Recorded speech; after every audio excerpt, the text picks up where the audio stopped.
Bismillahirrahmanirrahim. Assalamualaikum warahmatullahi wabarakatuh.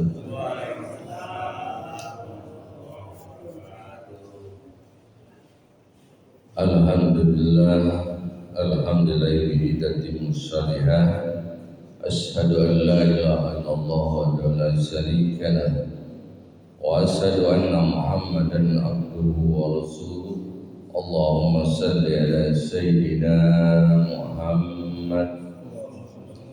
wa ala ali sayyidina Muhammad kama sallaita ala Ibrahim wa ala ali Ibrahim innaka Hamidum Majid. Rabbi shrah li sadri wa yassir li amri wa hlul 'uqdatam min lisani yafqahu qawli. Bapak-bapak, ibu-ibu, jamaah masjidil amin, alhamdulillah pagi hari ini kita bisa bersama-sama berkumpul, bermuajahah, bersilaturahmi, bertalim, beritikaf, berjamaah. Mudah-mudahan amaliyah kita dijadikan oleh Allah sebagai amal soleh. Mudah-mudahan kita semuanya senantiasa Allah berikan kesehatan pada kita, kepada keluarga, anak-anak kita, baik lahir maupun batinnya. Kita doakan mudah-mudahan anak-anak kita, cucu kita, Allah jadikan anak cucu yang soleh dan solehah. Mudah-mudahan yang sedang belajar baik di pesantren ataupun di sekolah, Allah kasih kemudahan dalam belajarnya, berikan ilmu yang bermanfaat. Orang tuanya yang mencari nafkah, Allah kasih kemudahan dalam pencariannya, memberikan rezeki yang halal dan barokah. Pada pagi hari ini kita akan melanjutkan masalah kemarin 40 itu ada 6, mengilas kembali sekaligus mengingatkan kalau bentuk fisiknya hanya 4 bagian anggota yang perlu dibasuh dalam masalah wudu: muka, tangan, kemudian kepala dan kaki. Itu hanya 4, menjadi 6 ditambahi niat, kemudian yang ke-6 ganti dengan tertib. Walaupun ada ulama yang hanya mengambil teks dalam Al-Qurannya saja, fardu itu ada 4, yaitu Imam Hambali. Kalau Imam Maliki bahkan 7 ditambah dengan adalku, harus menggosok ketika kita berwudu. Kalau hanya membasuh tidak menggosok tidak sah menurut Imam Maliki. Nah, kita melanjutkan. Tentu saja ketika kita melaksanakan wudu ada hal-hal yang membatalkan wudu, dan tentu saja karena wudu menjadi syarat sah dalam sholat. Ketika ada hal-hal yang membatalkan wudu sementara kita tidak mengetahuinya, tentu saja bukan wudunya yang tidak sah, maka otomatis sholatnya pun menjadi tidak sah. Karena diantara syarat sahnya sholat itu kita harus bersuci, kita harus punya wudu. Nah, di pagi hari ini kita akan membahas apa saja hal-hal yang bisa membatalkan wudu.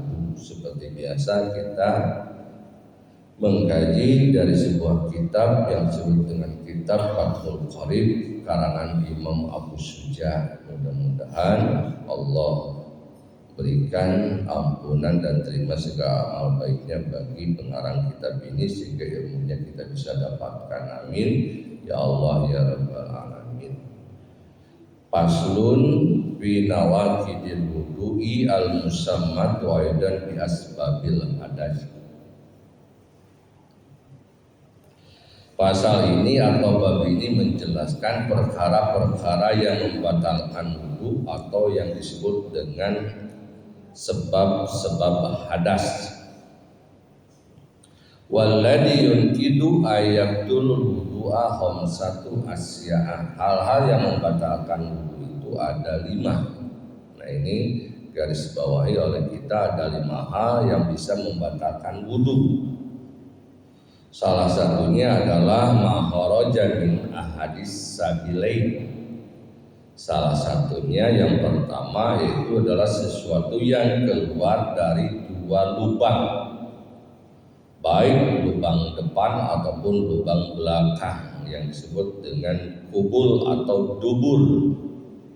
Yang depan biasa BAK yang normal, atau yang belakang disebut dengan BAB, itu yang keluar secara normal. BAB, BAK, atau misalkan keluar mani, madi, wadi. Dari lubang depan itu, dari dakar itu ada yang disebut dengan air kencing atau air mani, air madi, air wadi. Nah itu harus kita mengetahuinya.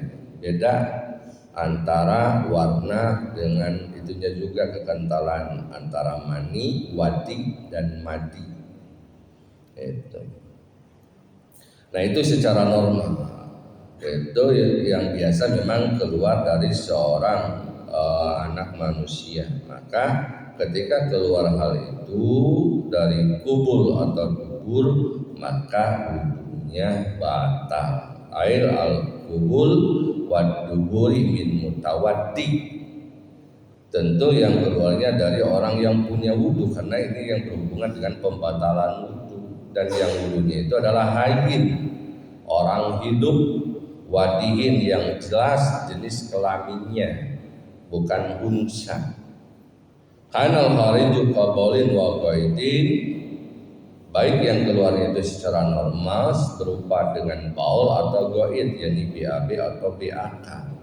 Nadiron atau sesuatu yang tidak normal, yang jarang-jarang terjadi, seperti apa? Kadamin wahasa, seperti keluarnya darah. Nah itu kan jarang-jarang, langka. Seseorang dari kubul atau dubulnya keluar darah atau pasir, baik yang keluarnya itu berupa sesuatu yang sifatnya najis, kahadil amsilah, seperti contoh yang tadi BAK, BAK, BAB kan itu najis. Tahirin, atau sesuatu yang keluar dari kubul dan dubulnya itu adalah sesuatu benda suci. Seperti apa? Kadudin, seperti kelereng. Misalkan anak lagi main kelereng tiba-tiba ketelan, kemudian keluar dari duburnya, maka itu batal wudhunya, walaupun yang keluarnya itu benda suci. Itu bisa saja apa saja. Dulu di pesantren ada kejadian anak santri perempuan lagi pakai kerudung, kemudian yang jarum pentulnya itu digigit, ketelan kan. Itu katanya itu kebuang melalui BAB-nya, maka itu menjadi batal walaupun sesuatu yang sifat bendanya suci. Hadudin ilal mani al hariji bihtilamin min mutawaddi, kecuali yang keluarnya itu adalah air mani. Nah kalau air mani tidak membatalkan wudhu, cuma mewajibkan mandi besar dengan syarat keluar maninya teh bihtilamin min mutawaddi mumakkinin maq'adahu minal ar. Nggak tahu ini kisahnya seperti apa. Keluar maninya itu gara-gara ihtilam, gara-gara mimpi, yang disebut dengan mimpi basah, dalam keadaan dia tidur dalam keadaan duduk yang pantatnya bertumpu di atas tanah atau di atas lantai. Jadi duduknya itu tetap, tidak bergoyang, tidak bersender. Maka itu orang yang ihtilam dalam keadaan seperti itu, maka keluar mani, maka tidak menjadi batal wudhunya dengan syarat tadi. Itu syarat keluar mani itu karena ihtilam, mimpi basah dalam keadaan posisi duduk. Mungkin ini ada kisahnya, makanya disampaikan di dalam kitab ini. Pala yang wudhu maka tidak batal kalau posisinya seperti itu. Tapi kalau keluar maninya karena hal yang lain, maka itu menjadi batal. Wal muskilu innama yang takidu bil haji min farjaihi jami'an. Sementara seorang unsa, banci yang asli, bukan bebancian. Kalau sekarang banyak banci yang dibuat-buat, banci KW. Kalau dulu kan yang sekarang juga ada yang mempunyai dua jenis kelamin. Nah, disebut dengan banci muskil hunsa innama yantakhadi wuduhu bil harji min farjihi jami'an. Keluar batal wudunya itu dengan sesuatu yang keluar dari partinya dari dua partinya secara menyeluruh. Nah, itu yang pertama. Jadi apa saja yang keluar dari kubur dan dubur, baik benda najis ataupun benda suci, maka hukumnya batal. Termasuk kentut itu bisa membatalkan wudu. Nah, kalau misalkan ada sebuah kejadian atau perasaan ketika kita dalam sholat, nah kadang merasa keluar kentut, maka dalam hadis dijelaskan untuk membuktikan apakah kita kentut beneran atau tidak, ada dua buktinya.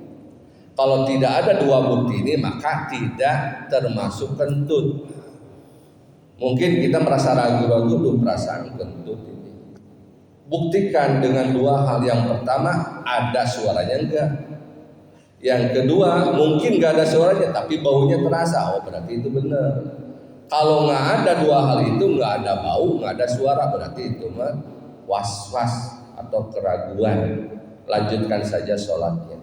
Ini dijelaskan dalam kitab hadis Riyadhus Shalihin. Kalau kita misalkan dalam keadaan posisi seperti itu, mungkin dalam keadaan ruku perasaan kayak kentut. Nah, untuk membuktikannya dua hal. Pertama, apakah ada suaranya? Atau yang kedua, nggak ada suaranya tapi baunya tercium nyengat. Kan kadang yang pus itu adalah kentut yang tidak bersuara, itu kadang lebih bau.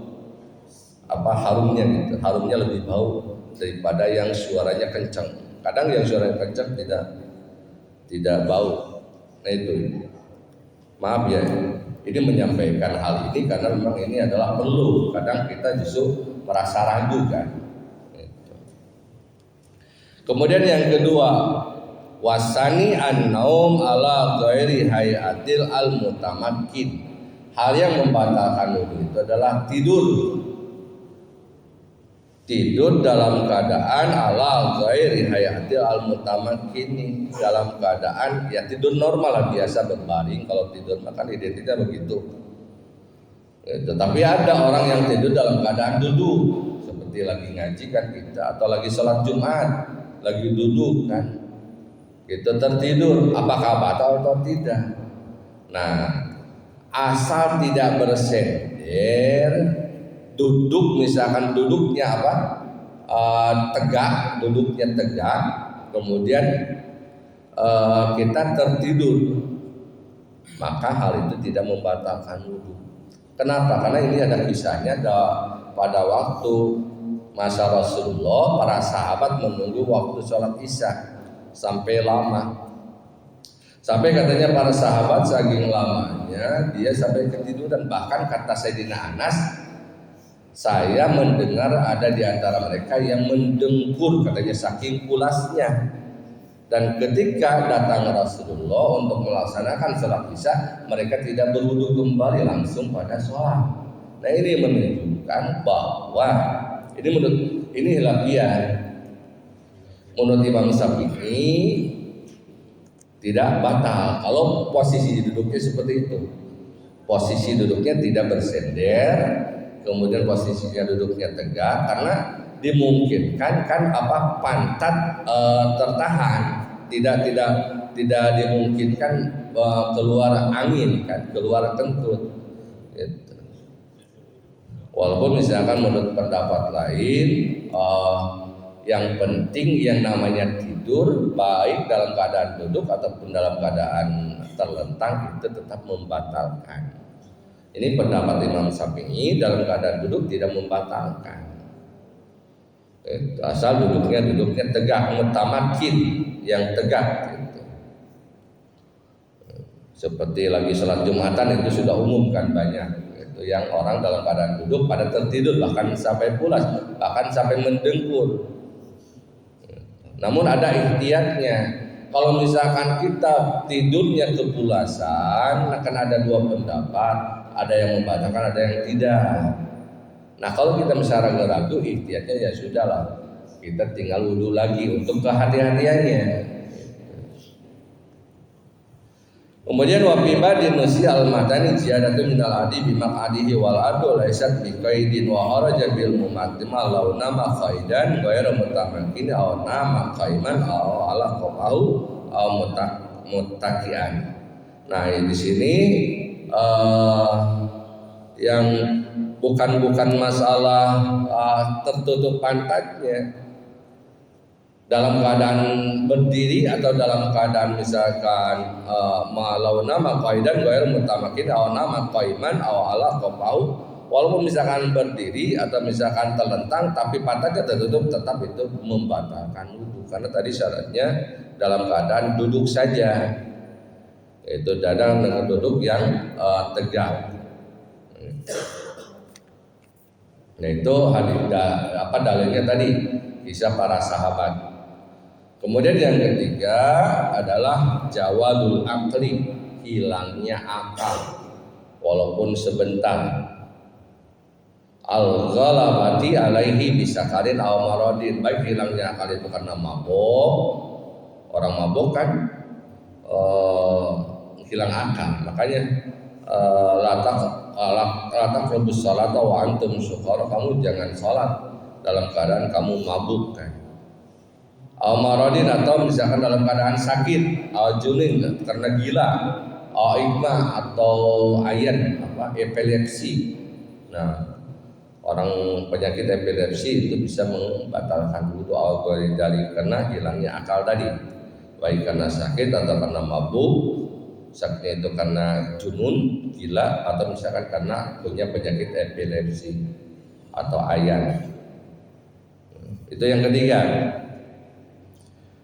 Kemudian yang keempat, warabi'u al-massu ar-rajulu al-mar'atal ajnabiyah.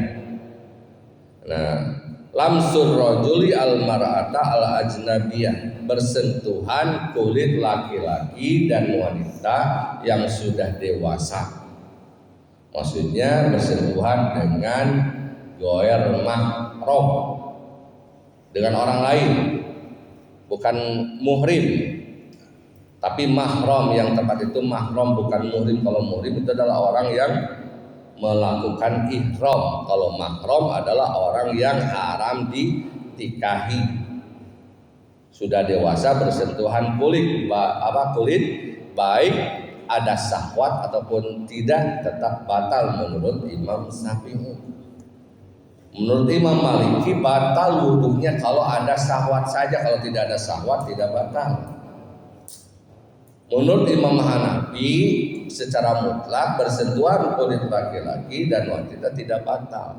Karena penafsiran dari dalam ayat Al-Qur'an awlamastumun nisaa fatayammamu di dalam arti lamastum di situ itu menyentuh wanita, itu menurut Imam Hanafi adalah artinya jima, bukan menyentuh. Nah, Imam Syafi'i menjelaskan penafsiran lamastum di sini adalah bersentuhan kulit laki-laki dan wanita yang sudah dewasa tanpa penghalang, baik ada syahwat ataupun tidak, tetap membatalkan wudu. Nah, al-ajnabiyah di sini kita harus mengetahui sejauh mana kategorinya. Yang disebut dengan mahram itu apa batasannya, sampai mana, sehingga kita tahu. Misalkan walaupun itu saudara, tapi kalau misalkan bersalaman bisa bersentuhan, bisa membatalkan wudu. Contoh misalkan sepupuan, antara sepupu salaman laki-laki dan wanita dewasa, batal tidak? Halo? Batal tidak? Sepupuan bersalaman menurut Imam Syafi'i batal tidak? Tidak. Kenapa?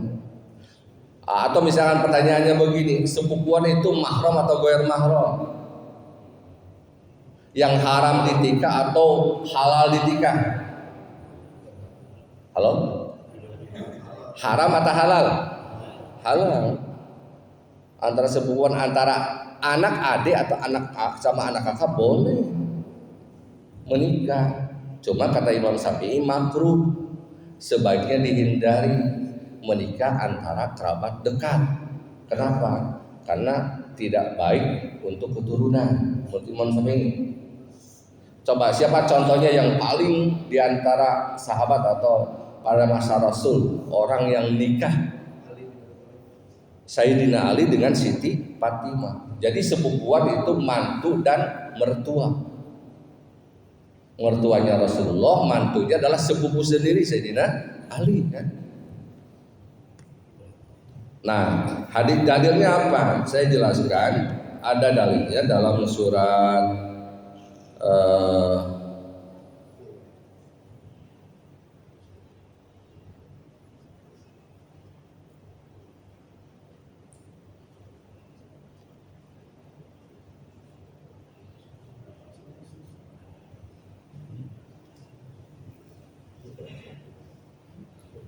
surat An-Nisa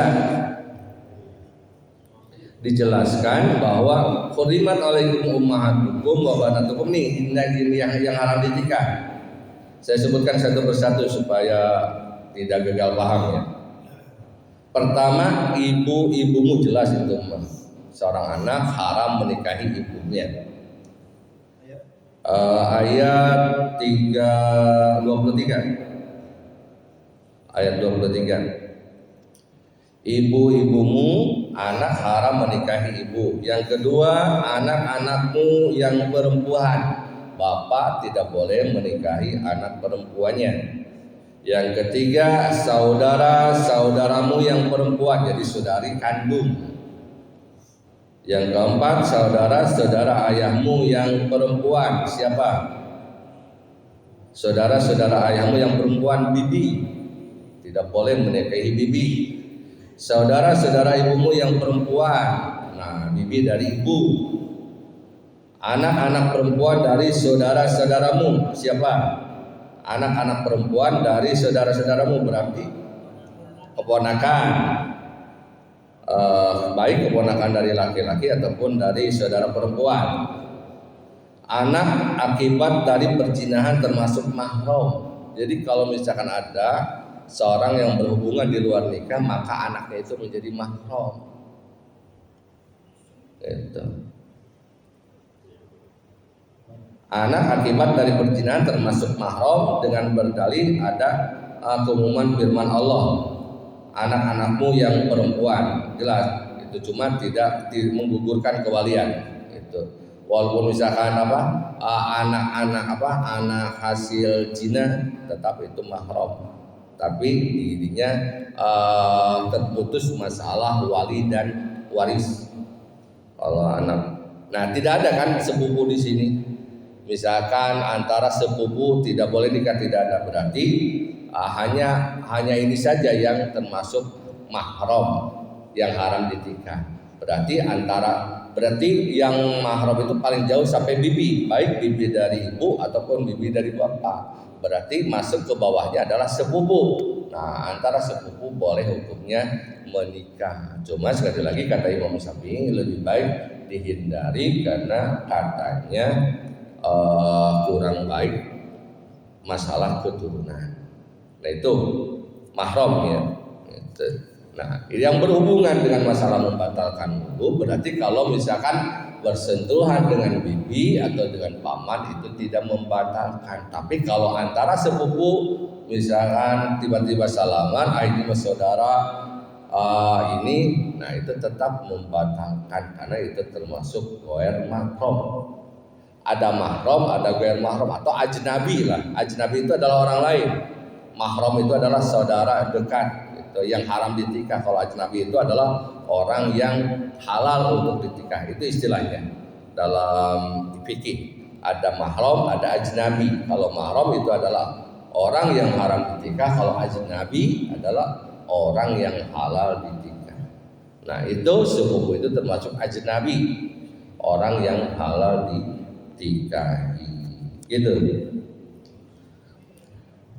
Nah, mahram juga bukan bukan dari jalur darah saja, ada dari jalur sesusuan, murodoah, yang murodoah, sesusuan. Maka hati-hati ini. Kalau misalkan anak bayi pernah disusui oleh siapa, nah itu harus diingat-ingat. Nanti misalkan dia punya anak, jangan sampai kita menikah dengan saudara sesusuan. Gitu. Misalkan ini ada kan kasus seperti itu. Bahkan ada saudara kandung yang sudah terpisah, dia ketemu berpacaran sampai berencana mau nikah, ternyata pas diselidiki adalah adik kakak. Jelas itu. Ini juga ada yang kalau tidak hati-hati, dulu pernah disusui oleh ibunya, berarti haram karena itu saudara sesusuan. Kemudian juga ada mahram yang jalur pernikahan, jalur nikah. Jadi karena nikah itu bisa menghalalkan sesuatu yang haram, bisa mengharamkan sesuatu yang halal. Itu dengan akad nikah. Dengan misalkan istri kita sebelumnya adalah haram menjadi halal. Nah, yang sebelumnya dengan calon mertua adalah halal, setelah akad nikah menjadi haram. Nah, kalau jalur pernikahan kita menjadi mahram dengan mertua, mahram abadi. Kalau sama mertua, kalau sama ipar itu sementara. Selama kita berhubungan dengan istri, maka kita haram menikahi adik atau kakaknya. Tapi misalkan kita tidak berhubungan lagi, baik cerai ataupun meninggal, kita boleh naik atau turun ranjang istilahnya, menikahi kakaknya atau adiknya. Itu boleh. Yang tidak boleh itu jelas, yang dalilnya jelas, tidak boleh mempersatukan antara dua saudara kandung atau misalkan antara seorang perempuan dengan bibinya, itu karena itu tidak boleh. Misalkan yang menikahi dia menikahi bibinya juga, itu haram. Kalau dengan orang lain bebas, dengan yang bukan saudaranya. Nah, kalau mertua itu abadi.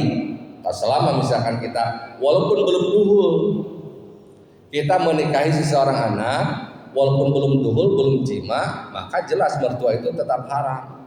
Kita tidak boleh berpindah kepada yang sudah menjadi mertua. Tapi beda lagi ceritanya, kita menikahi seorang janda, belum duhul ceritanya, apakah karena meninggal atau cerai lagi sebelum duhul, maka kita boleh menikahi anak tiri.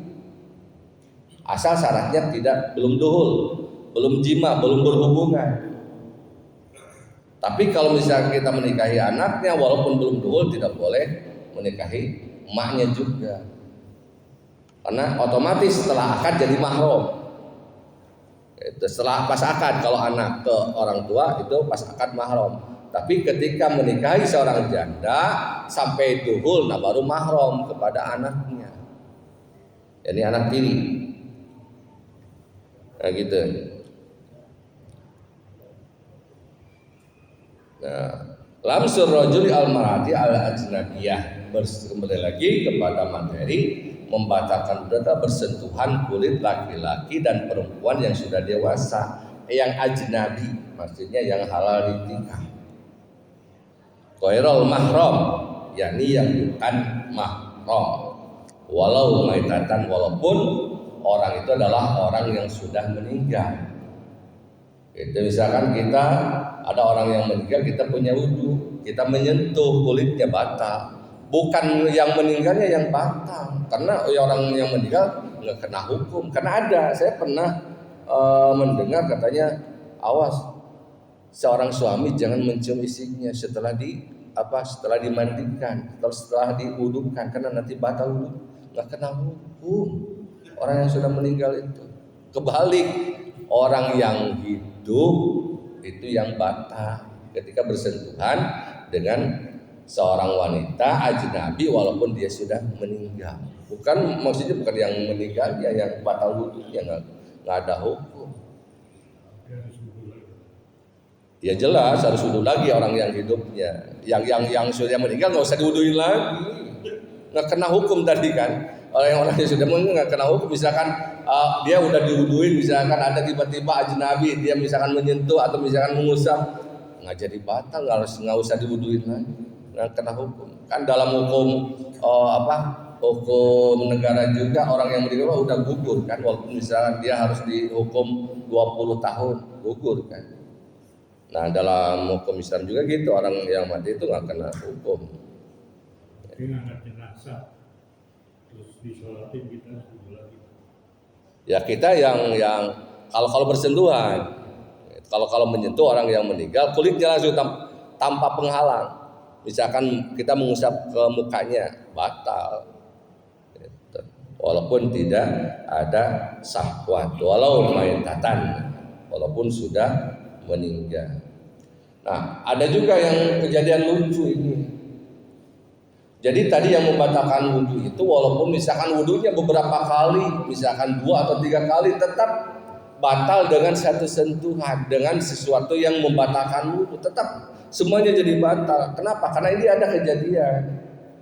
Ada sebuah pengajian yang ustadznya katanya seorang MUI tingkat kabupaten atau kota, ya di kampung lah antusias, sehingga ibu-ibu itu pada salaman sama kiainya. Nah sehingga pas mau sholat, nah kata kiai kan tadi pada salaman katanya ibu-ibu berwudu lagi. Nah ada nyeletuk ibu-ibu yang agak sepuh, saya tadi kebetulan katanya wudunya 2 kali. Jadi yang 1 kali yang batalnya, 1 kali belum, nggak ada cadangan. Ini ada kejadian. Jadi yang tetap walaupun 2 kali, walaupun 3 kali tetap rusak dengan satu hal yang membatalkan. Hah? Nah kalau penghalang bihailin istilahnya. Kalau ada penghalang tidak batal. Maksudnya yang batal itu kalau bersentuhan langsung kulit sama kulit.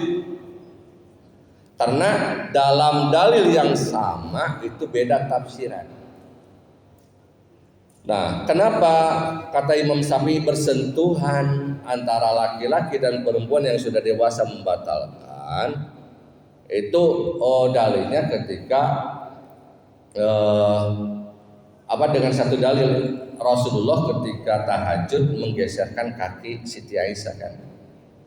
Kemudian pas mau berdiri digeserkan lagi, pas mau sujud digeserkan lagi. Itu menunjukkan pertama begitu sempitnya rumah Rasulullah. Kemudian dari situ terlahirlah sebuah hukum. Nah, kata Imam Syafi'i, nah, waktu Rasulullah memegang kaki Siti Aisyah itu menafsirkannya begini. Nah, mungkin waktu itu Rasulullah ada penghalang ketika memegang kaki Siti Aisyah. Tapi Imam Hanafi sama dalilnya itu. Tapi Imam Syafi'i menafsirkan nggak masalah, nggak ada penghalang juga, karena awal lamastumun bisa di situ adalah artinya jima, berhubungan badan. Itu. Jadi menurut Imam Syafi'i itu tanpa penghalang itu yang membatalkan, bersentuhan kulit dengan kulit secara langsung itu yang membatalkan. Kalau misalkan salah satunya pakai sarung tangan, nah itu tidak membatalkan karena ada hail, ada penghalang, ada hijab, ada tirai. Wal murad bir rajuli wal marati dzakarin aw unsa balighun haddas sahwat. Di sini maksudnya laki-laki dan perempuan yang sudah dewasa. Kalau misalkan kita bersalaman dengan anak TK yang membatalkan karena dia belum balik. Kalau salah satunya belum balik, ini yang sama-sama sudah balik dua-duanya, yang sudah dewasa dua-duanya. Kalau salah satunya belum balik maka tidak batal. Ibu-ibu bersalaman dengan anak usia 5 tahun nggak batal. Walaupun dia laki-laki, kenapa? Karena belum balik. Bapak-bapak juga bersalaman dengan usia 5 tahun anak TK perempuan tidak batal karena dia belum balik. Gitu. Jadi yang batal itu kalau sudah dewasa dua-duanya. Secara adat wal murad bil mahram man haram, yang dimaksud dengan mahram di sini adalah orang yang haram ditikahi. liajlin nasab, baik jalur nasab keturunan, arodo atau persesuaian, atau musyawarah. Musyawarah itulah jalur pernikahan. Jalur pernikahan, awas tadi dengan ipar itu termasuk mahram sementara cuma batal. Kalau dengan ipar batal. Tapi hati-hati juga. Ada judul film sekarang Ipar maut kan apa? Ipar adalah maut. Itu ada hadisnya. Ada hadisnya ketika sahabat bertanya, katanya masalah ini. Wa mal hamu, kata sahabat, bagaimana kalau dengan ipar? Rasulullah menjawab, al-hamu al-maut. Ipar adalah kematian. Nah ternyata kenyataan. Itu ada hadisnya. Itu bagaimana dengan ipar, katanya al-hamu al-maut. Kenapa? Hati-hati karena ini saudara istri ini. Nah, sehingga merasa bebas itu akhirnya kebablasan. Itu. Musyawarah min ghairi hailin. Nah ini tanpa ada penghalang. Ini ada alasannya. Tanpa ada penghalang. Ini yang membatalkan. Berarti kalau ada penghalang, pakai sarung tangan atau misalkan pakai sorban, kalau ibu-ibu pakai mukena bersalaman walaupun bersentuh itu tidak batal. Ya rujuk malaukan nahuna kahailan pala naqadahina idin. Nah, bagaimana kalau misalkan bersentuhannya ada penghalang tadi seperti sarung tangan, pakai sorban, pakai mukena. Nah, maka pala naqadahina idin, tidak batal kalau begitu. Nah, itu yang keempat. Yang terakhir nomor 5 yang membatalkan wudu itu adalah bahwa akhirun nawakid masufatil adami bibatinil kafi, menyentuh farji manusia dengan telapak tangan. Nah ini kalau nyebokin, ibu-ibu bapak-bapak kalau nyebokin anak kan itu ketemu dengan dakar, maksudnya dakar sendiri ataupun dakar orang lain, kemaluan sendiri atau kemaluan orang lain. Nah termasuk kemaluan anak kita nyebokin, tentu saja misalkan dengan telapak tangan itu batal. Bagaimana kalau dengan punggung digini-gini? Nah itu tidak membatalkan. Jadi yang membatalkan itu kalau dengan yang telapak tangan, baik telapak tangannya ataupun dengan telapak jarinya. Nah itu yang membatalkan. Kalau nyebokan, bagaimana misalkan kalau pakai punggungnya? Nah itu tidak membatalkan kalau pakai punggungnya. Tadi syarat membatalkan itu menyentuh farji atau kemaluan manusia dengan telapak tangan min nafsi wa ghairihi, baik farji dirinya sendiri atau orang lain, laki-laki ataupun perempuan, kecil sogiron au kabiron, anak kecil ataupun anak dewasa, hayyan au mayitan, yang hidup ataupun yang meninggal. Pawarmin misalkan lagi mandi jenazah nyebokin gitu. Maka itu batal karena dengan telapak tangannya, kecuali kalau dengan punggungnya. Yang matian walabdul adami sakitun tibadi nusi al matian wa qad qali wa massu hal qatidburi. Kemudian dalam konteks lain disebutkan wa massu hal qatidburi, menyentuh atau mengusap lingkaran duburnya. Lagi cebok belakang, maka yang kudu alal qaulin, jadi batal menurut qaul yang baru. Ini pendapat Imam Syafi'i, beda dengan pendapat qadim. Pendapat yang terdahulu tidak batal kalau halqahnya, menyentuh halqah itu adalah lingkaran. Kalau istilah Sunda pakai kerot salawe, kerot itu lingkaran belakangnya, lubang dubur. Layan kudu masul halqah wal murad biha multakil munfid biwabibat wa bibatinil kafi arrahati ma butunil asabi, termasuk dengan ini telapak jarinya, bukan telapak tangannya saja tapi telapak jarinya. Itu batal kalau secara langsung. Wa haraja bibatinil kafi dahiri wa harfi wa ru'usil asabi wa ma bainahuma fala naqada. Atau misalkan kalau ujung jari nah nggak batal, atau misalkan belakang ini punggungnya itu tidak batal. Wa ma bainahuma fala naqada bidzalika ba'da tahammulil yasir. Nah itu. Jadi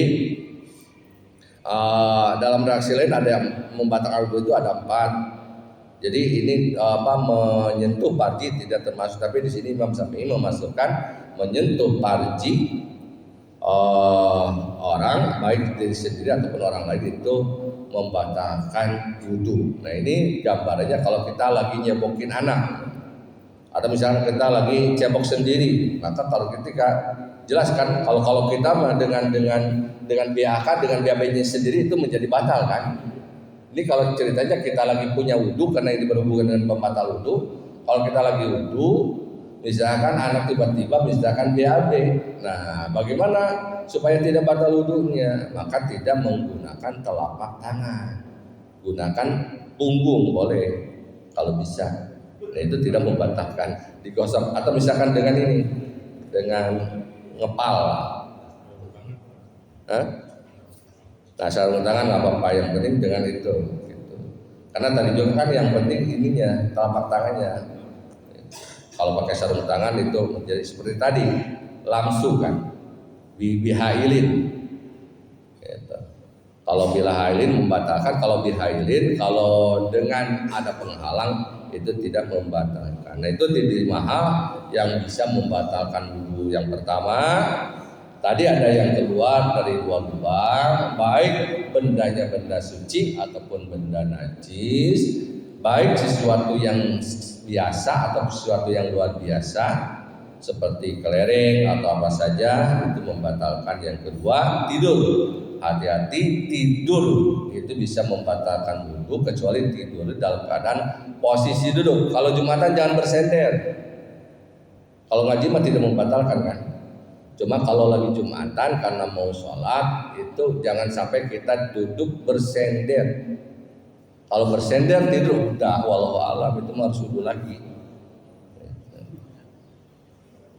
Kemudian yang ketiga hilang akal baik dengan mabuk atau dengan sakit, gila atau misalkan epilepsi. Yang keempat bersentuhan laki-laki dan perempuan yang sudah dewasa dua-duanya tanpa penghalang. Di sini ada keringanan. Kenapa disebut dengan al-khilafah ar-rahmah? Perbedaan itu adalah sebuah rahmat. Jelas ini merasakan kalau misalkan kita semua amaliyah kita tidak bisa misalkan kita mengacu pada satu madhab. Cara misalkan kalau kita misalkan mengikuti Imam Syafi'i itu nggak bakal bisa. Contohnya kita jual beli nggak pernah masuk supermarket saya serahin uangnya terima barangnya nggak pernah. Sementara menurut Imam Syafi'i nggak sah kalau kita jual beli tanpa ada akad ijab kabul. Itu termasuk misalkan dalam membatalkan wudu. Kalau misalkan kita mengacu pada Imam Syafi'i semua tidak bisa. Kalau misalkan kita mau tawaf susah bersentuhan dengan istri kita, tiba-tiba wudu lagi, bersentuhan wudu lagi, maka kita boleh dalam keadaan seperti itu, dalam keadaan darurat kita taklid kepada Imam Hanafi yang tidak membatalkan wudu walaupun bersentuhan. Karena menurut Imam Hanafi dalam arti awal mastumun nisa itu adalah artinya jima, bukan bersentuhan kulit. Itu boleh dalam keadaan seperti darurat seperti itu. Kemudian yang kelima adalah menyentuh kemaluan laki-laki ataupun perempuan. Itu waktunya sudah jam 6, mungkin ada sesi diskusi, silakan. Alhamdulillah dapat ilmu, mudah-mudahan jadi utama sejak kita saat kita mau siapkan diri untuk sholat. Untuk kajian ini mungkin ada penambahan dan pertanyaan Bapak atau Ibu.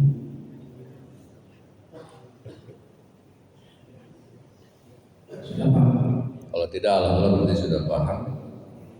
Ada? Ibu-ibu ada yang mau bertanya? Sudah ya?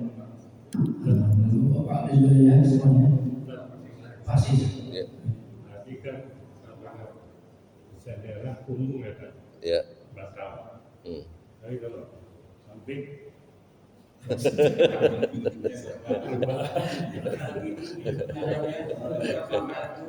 samping kan ada kisahnya. Ya, kisahnya itu sahabat yang dalam keadaan nunggu sholat isya dalam keadaan duduk begini, nggak ada yang bersender. Dalam arti mutakian di sini artinya mutakian. Mutakan itu bersender baik belakang ataupun misalkan samping. Itu tetap membatalkan.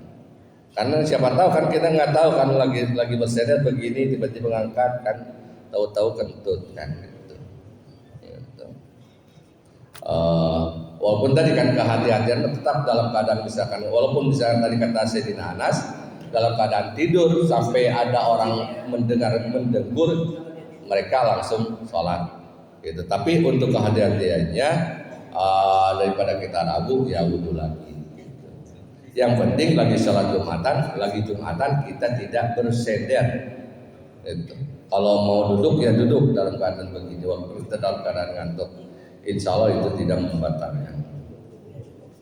Dan satu lagi dari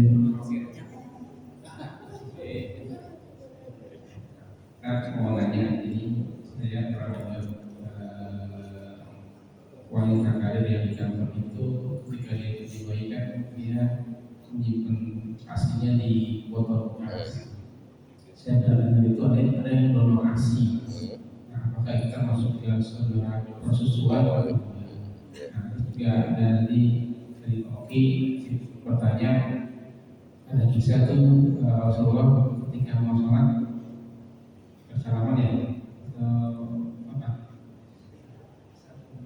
saling dengan istrinya itu seperti apa? Terima kasih. Yang pertama masalah itu apa persesuaian. Maka kita harus jelas kalau misalkan ada maksudnya donor apa ya? Donor donasi itu harus jelas nasabnya karena nanti akan menjadi saudara persesuaian walaupun itu secara tidak langsung. Ini misalkan susu dari ibu siapa ya harus dilabelin harus jelas itunya sehingga benar-benar nanti terjaga gitu. Kemudian pertanyaan yang kedua saya baru mendengar Rasul nah yang mencium istrinya katanya mencium apa bersalaman ketika mau sholat mencium keningnya. Nah itu yang walau alam itu penakwilan Imam Syafi'i menawilkan itu saya belum mendalami cuma saya pernah mendengar juga yang tadi kan menurut Imam Hanafi kita boleh ngambil satu pendapat itu saja.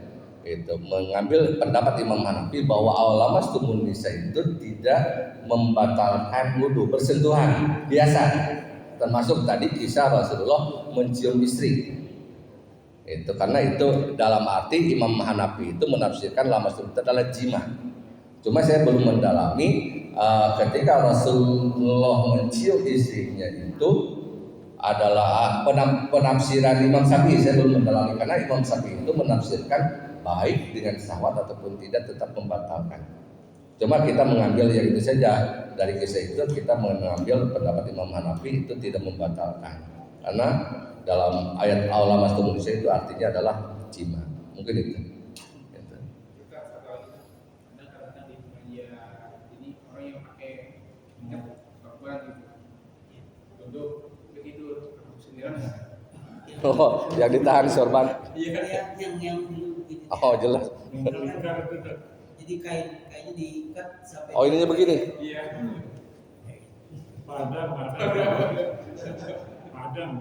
Padam. Itu tahan ya? Itu ya. Apa ngam maksudnya pantatnya ketutup gak? Oh ketahan. Oh. Jadi dia biar nggak jatuh biar nggak ini. Enggak posisi itunya dengan oh berarti ketahan. Kainnya yang terkunci ke. Oh iya. Nah, yaitu insya Allah itu dalam rangka salah satu teknik itu mungkin itu termasuk mutakian alamak adihi, supaya tetap istilahnya kalau istilah Sunda itu tetap renggenep dalam keadaan tempatnya. Maksudnya posisinya tidak berubah. Nah mungkin itu cara mengakalinya. Ya bagus juga itu. Enggak, karena itu mungkin ngakalin supaya muttaqian tadi. Gitu. Dalam keadaan posisi tetap. Gitu. Mungkin itu saja.